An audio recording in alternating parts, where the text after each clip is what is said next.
সম্মানিত কুমিল্লাবাসী, সম্মানিত স্বাধীনতা প্রাপ্ত এই জাতি, আজকে নতুন করে যে ইতিহাস রচিত হচ্ছে, আমরা 15 বছর ধরে ইতিহাসের স্বপ্ন দেখেছিলাম।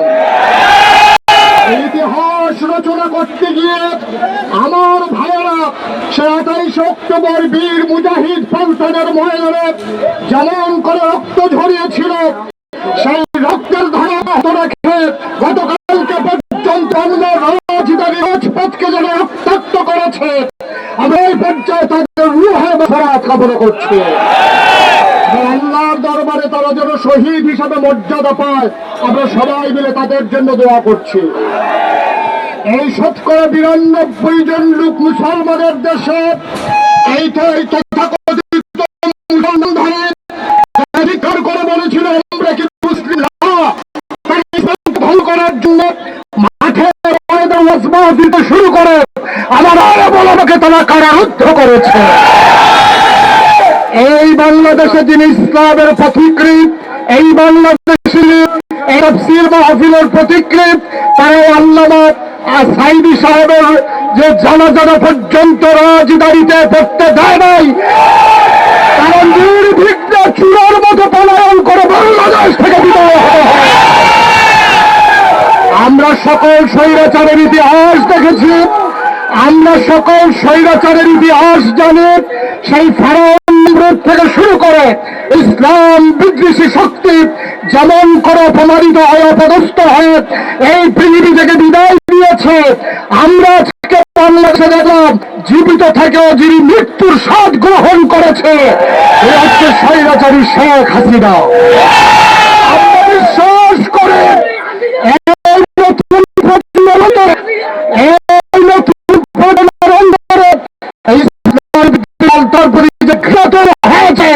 সামনের দিকে 50 বছর এই দলের নাম নেওয়ার মতো লোক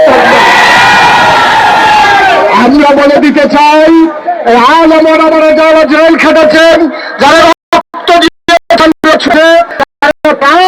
কথা বলতে পারেন নাই, আজকে সুযোগ এসেছে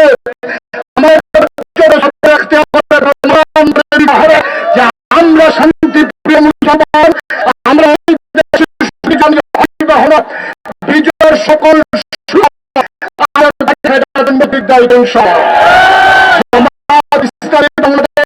বাংলাদেশ বাংলাদেশ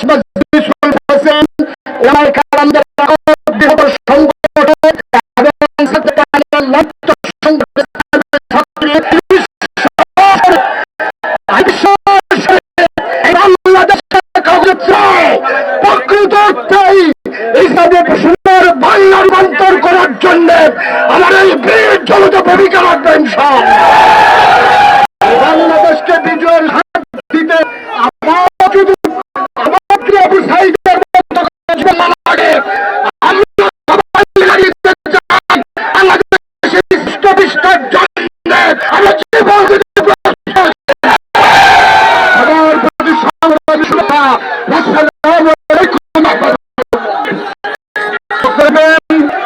স্বৈরাচার বিরোধী আন্দোলনের অন্যতম নেতা জনাব মাহবুবুর রহমান, বাংলাদেশ ইসলামী ছাত্র শিবিরের সভাপতি জনাব রহমান,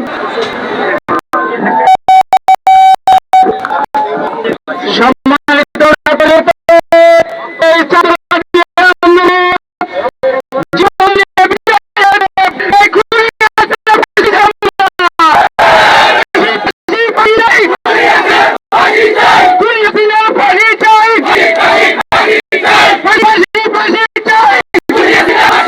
সবাইকে ধন্যবাদ।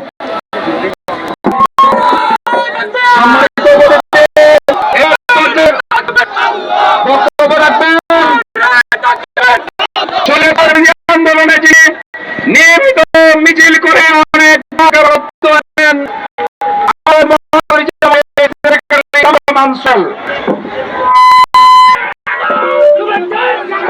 আসসালামু আলাইকুম রহমতুল্লাহ। সংগ্রামী জনতা, আজকের এই ঐতিহাসিক বিজয়, আজকের এই বিজয় ছাত্র জনতার বিজয়, আজকের বিজয় বিজয়। আমরা ট্রাইব্যুনাল গঠন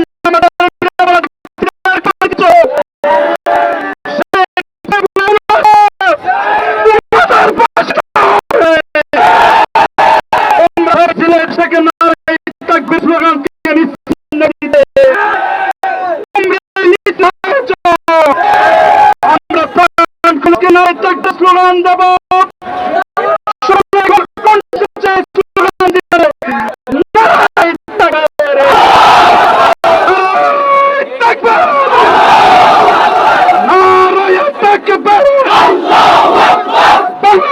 জামাত ইসলামী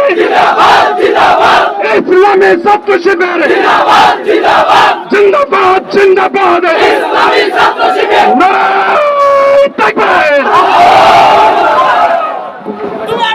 সম্মানিত ভাইরা, এতক্ষণ যিনি বক্তব্য রাখলেন তার মৃত্যুর আগে তার বাবার জন্য